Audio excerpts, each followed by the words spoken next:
Bismillahirrahmanirrahim. Assalamualaikum warahmatullahi wabarakatuh.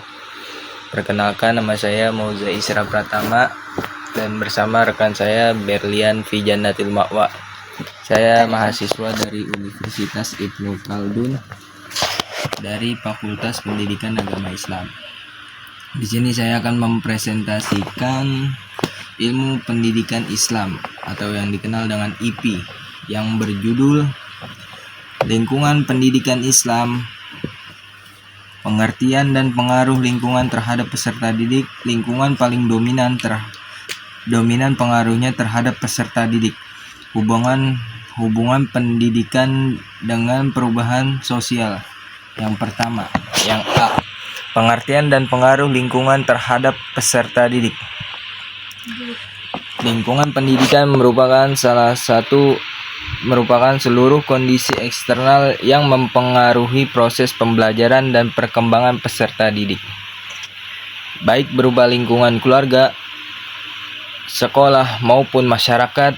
Dalam perspektif pendidikan Islam, lingkungan dipandang sebagai media pembentuk kepribadian syakhsiyah, akhlak, dan spiritual pendidik peserta didik. Yang kedua, lingkungan paling dominan pengaruhnya terhadap peserta didik secara umum. Terdapat 3 lingkungan utama. Yang pertama, lingkungan keluarga.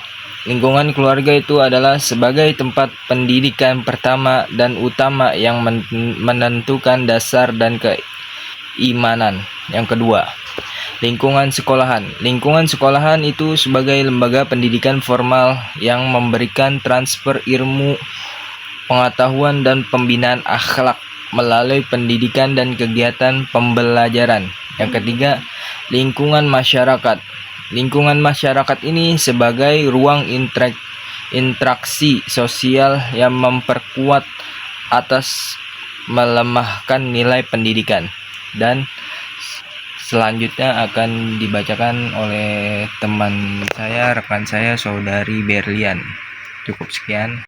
Saya akan melanjutkan presentasi dari Saudara Mauza, yaitu selanjutnya pengaruh faktor sosial terhadap lingkungan pendidikan dalam pendidikan Islam, yaitu yang pertama, interaksi guru dan murid.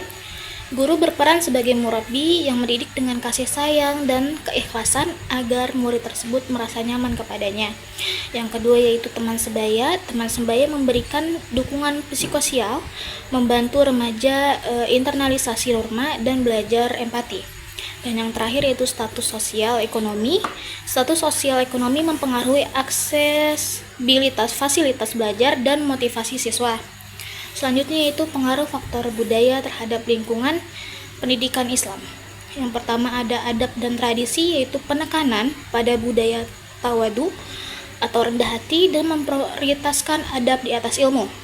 Yang kedua yaitu literasi klasik, budaya kitab kuning yang menjaga sanad keilmuan agar tetap terjaga dari sumber aslinya. Selanjutnya yaitu pendidikan dengan perubahan sosial. Pendidikan dengan perubahan sosial adalah dua konsep yang saling terkait dan mempengaruhi satu sama lain secara signifikan. Perubahan sosial menjadi merujuk pada transformasi dalam struktur, norma, dan nilai-nilai masyarakat yang terjadi seiring waktu. Pendidikan di sisi lain adalah alat yang sangat penting dalam membentuk dan merespon perubahan sosial tersebut. Pendidikan memiliki peran ganda dalam konteks perubahan sosial. Pertama, pendidikan dapat berfungsi sebagai agen perubahan dengan mendorong perkembangan sosial melalui penyebaran pengetahuan dan nilai-nilai baru. Kedua, pendidikan juga terus beradaptasi dan harus beradaptasi dengan perubahan sosial yang terjadi agar tetap relevan dan efektif.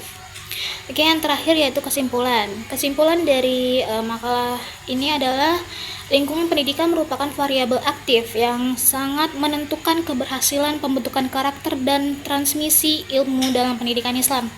Pendidikan Islam tidak hanya bertumpu pada sekolah, melainkan melibatkan pusat pendidikan yang terdiri dari keluarga sebagai madrasah pertama, sekolah sebagai institusi formal, dan masyarakat sebagai tempat aktualisasi nilai, dan tempat untuk merealisasikan ilmu-ilmunya. Selain itu, faktor sosial dan budaya berperan sebagai instrumen nilai melalui adab, tradisi intelektual atau kitab kuning, serta akulturasi lokal yang membuat pendidikan Islam lebih inklusif dan relevan bagi masyarakat. Serta terdapat hubungan timbal balik antara pendidikan dan perubahan sosial. Pendidikan bertindak sebagai agen transformasi masyarakat, sekaligus harus adaptif terhadap perkembangan zaman agar tidak terjadi disorientasi. Oke, hanya ini yang dapat kami sampaikan. Kurang lebihnya mohon maaf bila ada kesalahan. Terima kasih. Wassalamualaikum warahmatullahi wabarakatuh.